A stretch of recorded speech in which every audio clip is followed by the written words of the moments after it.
اعوذ باللہ آقا محبوب پروردگار رحمت مصطفیٰ جناب محمد مصطفیٰ صلی اللہ تعالیٰ علیہ وسلم کی مقدس بارگاہ میں جھوم جھوم کر درود پاک کا نذرانہ پیش کریں. پڑھیے بلند آواز سے.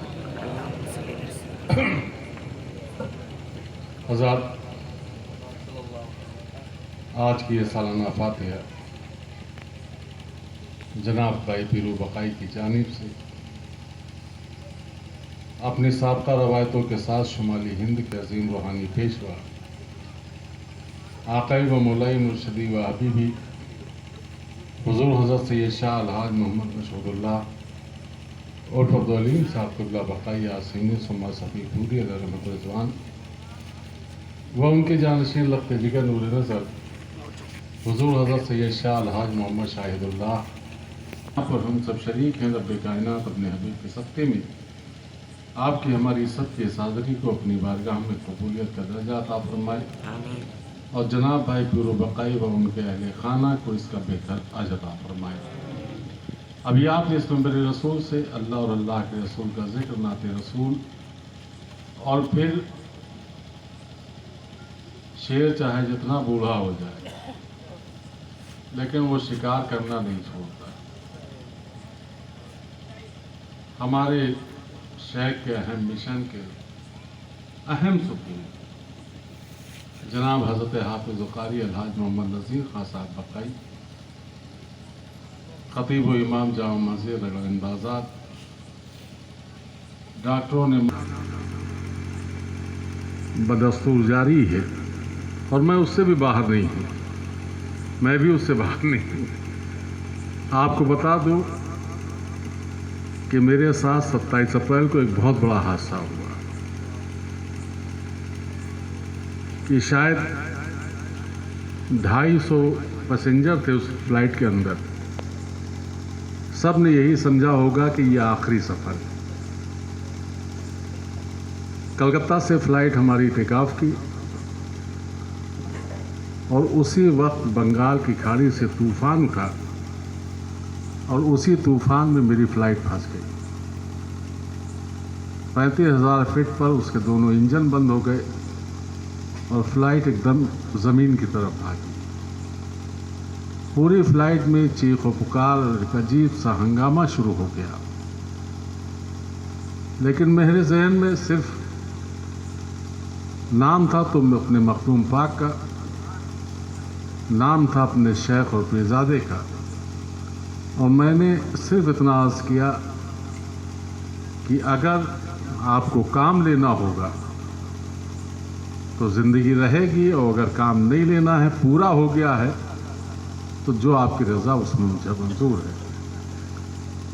خدا شاہد ہے کہ اتنا کہنا تھا کہ فلائٹ رک گئی، انجن بھی اسٹارٹ ہو گئے، لیکن اس جھٹکے میں مجھے چوٹ آ گئی اور اس کے بعد تھوڑی چوٹ سوی پور میں لگی اور میرے یہ دیکھیے آپ زخم لگے، دانت گھس گئے میرے ہونٹ میں، جس کی وجہ سے بولنے میں بہت تکلیف ہو گئی.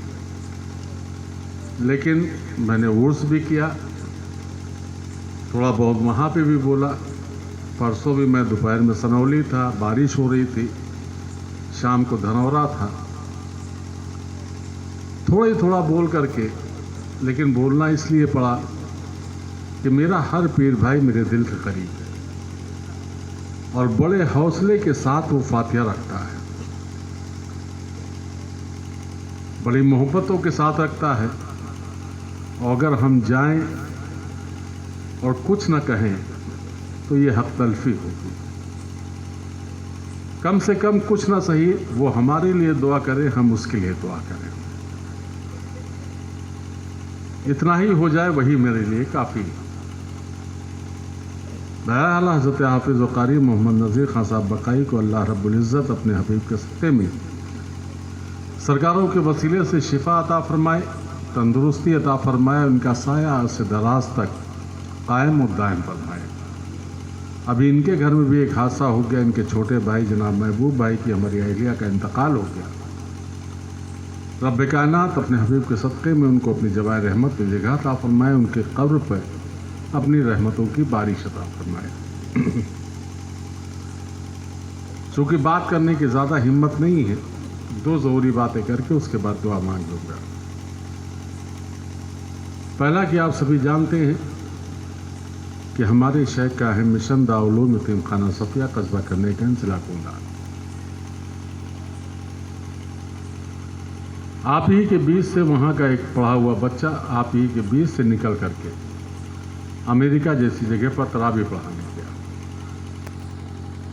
ساؤتھ افریقہ میں 2 بچے گئے، ماریشس میں 5 بچے گئے، اور ان سال بمبئی شہر میں قریباً 500 سے زائد جگہوں پر دارالعلوم یتیم خانہ صفیہ کے بچوں نے تراویح سنائی۔ ہندوستان کے مختلف جگہوں پر مختلف علاقوں میں تراویح ہوئی، محرابیں سنائی، لیکن وہاں کے پڑھے ہوئے بچے دنیا کے کسی حصے میں قرآن پڑھیں یا پڑھائیں، جیسے ہی وہ بسم اللہ پڑھتے ہیں ویسے ہی اس کا اجر ہم کو اور آپ کو ملتا ہے، کیونکہ اس کو چلانے والے آپ ہیں، اس کے ذمہ دار آپ ہیں، چاہے وہ فصل کے ایک دانے سے ہو اور چاہے اپنی پاک کمائی کے پیسے سے ہو، اور یہ ایک ایسا صدقہ جاریہ ہے جو قیامت کی صبح تک چلتا رہے گا۔ اس کے لیے آپ تعاون کرتے ہیں، اس کے لیے آپ کوشاں رہتے ہیں، اللہ رب العزت اپنے حبیب کے صدقے میں اس کا آپ کو بہتر اجر عطا فرمائے۔ انشاءاللہ دارالعلوم یتیم خانہ صفیہ میں کل سے داخلہ شروع ہو جائے گا۔ جو لوگ اپنے احباب کے یا گھر کے یا گاؤں کے جن بچوں کا بھی داخلہ کرانا چاہتے ہوں وہ کل سے اپلیکیشن لے کر کے مدرسے چلے جائیں، ان کے بچوں کا داخلہ ہو جائے گا۔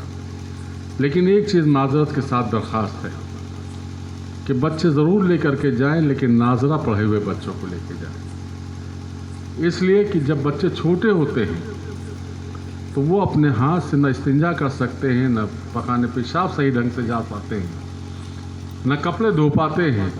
نتیجہ یہ ہوتا ہے کہ بڑی دقت ہوتی ہے۔ تو اس میں کچھ لوگوں کو شکایت ہو جاتی ہے کہ ہم نے اپنا بچہ لے کے گئے اور ہمارے بچے کا داخلہ نہیں ہوا۔ تو وہ دقت ہماری بھی ہے کہ اگر ہم ناظرہ پڑھانے بیٹھ جائیں گے تو حفظ و قرأت کی تعلیم کم ہوگی۔ اس لیے بہتر ہوگا کہ ناظرہ آپ اپنے گاؤں میں ہر جگہ مکتب کھلے ہوئے ہیں، ہر جگہ حافظ قرآن ہیں، ہر جگہ اس کا انتظام ہے، مکتب میں اپنے بچوں کو ناظرہ پڑھائیں اور اس کے بعد دارالعلوم یتیم خانہ صفیہ میں لے کر کے جائیں، اور تب داخلہ نہ ہو تو مجھ سے کہہ سکتے ہیں۔